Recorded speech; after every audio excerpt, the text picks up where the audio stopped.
Well, there are those who say if we're engineered, the engineer did a poor job. But actually, that's a false argument.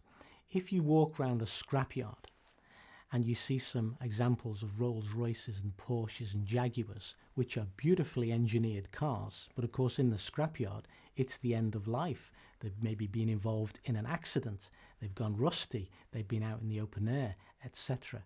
You would be foolish to conclude that because the Jaguar in the scrapyard isn't working properly, there's no such thing as the designer. But you'd be right to conclude that was well engineered, but there's been a wreck, there's been an accident. And it's the same with us. What we'll find when we look at human beings, we look at our hands and feet and eyes and ears and hold a newborn baby, and we can conclude marvelous engineering.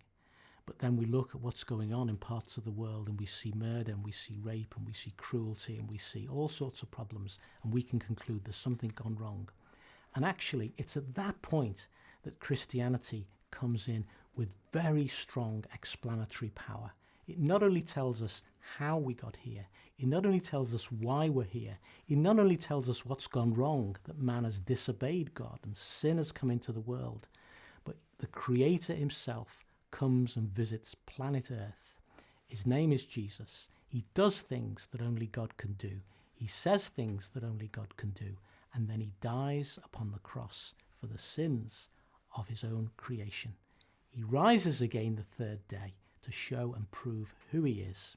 And of course, as I look at all this, I see a wonderful example, not only of engineering design in the creation, but of a wonderful design of the gospel itself, which speaks to me again of that intelligent designer.